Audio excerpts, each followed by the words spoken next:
So I'm going to talk about the etymology of the stages and products of erythropoiesis to sort of enable a better understanding of the products of erythropoiesis and how they are formed and what they contain. So here is a brief diagram that I drew of the sort of whole process of erythropoiesis, starting from a hemocytoblast and resulting in erythrocytes, leukocytes and thrombocytes, also known as platelets.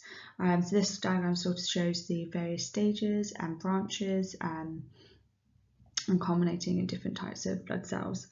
So we're going to look at each of these sort of lineages and describe what those words mean and how they relate to the products. Just so to start, what is erythropoiesis? Well, erythropoiesis means the process by which red blood cells in the bone marrow are produced. This word can be broken down into its Greek origins. Erythro originates from the Greek word erythros, meaning the colour red. In Homer, this word also meant the colour of copper and gold. Poiesis, this originates from the Greek word po, which means to make, and so together we have to make red, or to make red cells. And then if we look at the hemocytoblast, was where this whole process begins. It is a stem cell which makes all of the red blood cell types. We see at the end of the diagram that I just showed you. Hemo is from the Greek and it means blood. It's seen a lot in medical terminology such as hemoglobin, hematoma, and so on. It is it's in words associated with blood, whether that mean a blood type, a blood disease, a blood disorder. Cyto is from the word kaitos, meaning a hollow vessel, and this is what we now call a cell. Blast is from the Old English blost and refers to a breeze, a puff of air, or an explosion. So a hemocytoblast can be described as a blood cell that explodes to form other blood cell types. We will see this word blast in some of the other cell lineages sort of earlier on, and you can sort of see that these cells also explode to form further cells. So the formation of erythrocytes. So this is that first cell lineage that we saw on the left side of the diagram. So from the hemocytoblast, we get the proerythroblast. The Greek origins of pro mean in front of or before, such as the word prologue. And in Latin it means forward or on behalf of. You can see this in words such as procrastinate or propel. Erythro, as we saw before, is of Greek origin, meaning red, and blost is from the Old English to mean explosion. So we have before the red explosion or on behalf of the red explosion. This forms the polychromatic erythroblast. Erythroblast, we know from previously, means red explosion. Poly means many, multi, and chromatic means to suit a colour or tone that is different from neutral. So if we put that together, we have multicolour red explosion. This then forms the erythrocytes themselves. So we've got erythro meaning red and cyto meaning cell. So quite simply, red cells. So an erythrocyte is a red blood cell that contains the pigment hemoglobin that gives it its red colour, and it transports oxygen and carbon dioxide around the body. So we have the fills, or more commonly known as granulocytes. So they're all called granulocytes because they contain granules, which you can see within the cell. If you look at the image that's taken from under a microscope at the top there, you can see very slightly that they've all got these sort of small granules surrounding the nucleuses. And these are used, for example, to fight off infections, to release histamine, when allergies, etc. So myoblast means an explosion from bone marrow, myelos meaning marrow or spinal cord in Greek.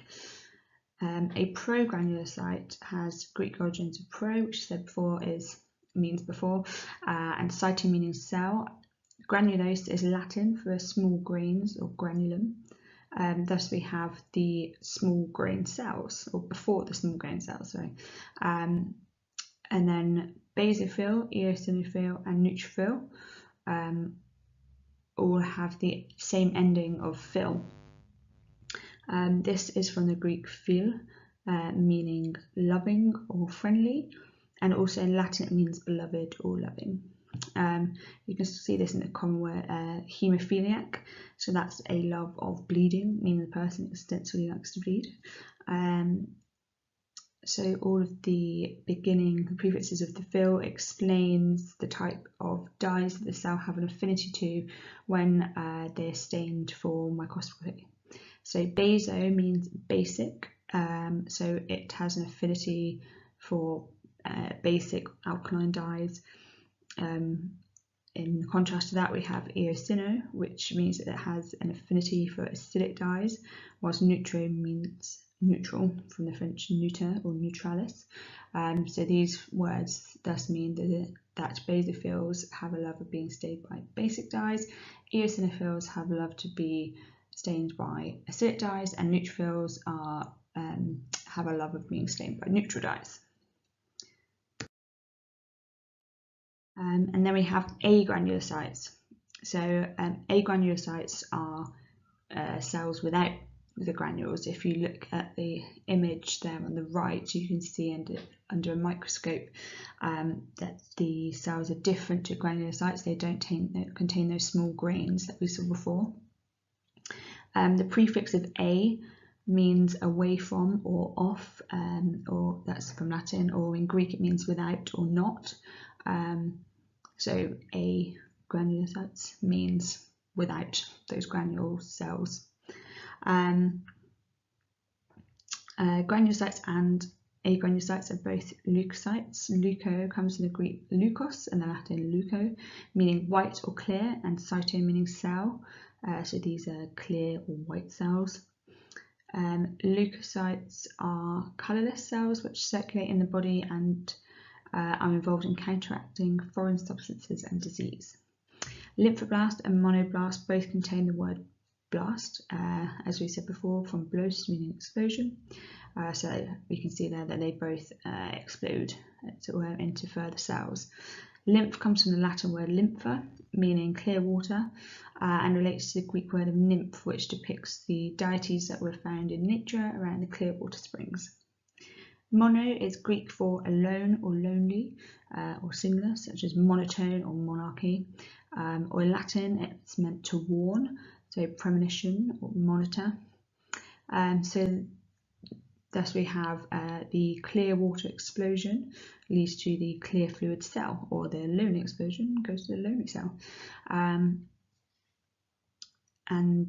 let's go to the next one, thrombocytes. So we have the megakaryocytes, which are formed from the hemocytoblast. Mega, it stands for large or great, so there's megaphone. And karyon is Greek for nut or kernel. So if you think about a kernel is carrying the seeds, and that relates to the nucleus carrying the DNA. This term was first used in English in 1874 as referring to a cell's nucleus. Cyto, as we said before, means cell. So if we put all those together, we get megakaryocyte is a cell with a large nucleus. Thrombocyte is a cell with blood clotting abilities. So thrombo coming from thrombos, meaning a clot of blood.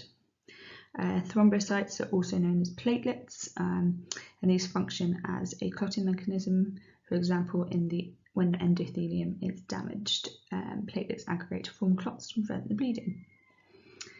Okay, so that sort of wraps up our brief tour of blood cells. I hope that this sort of terminology of the different cell types and how they're formed and how they from those end cells sort of makes a bit more sense from the breakdown of the words, and hopefully it will help you remember them for the exam.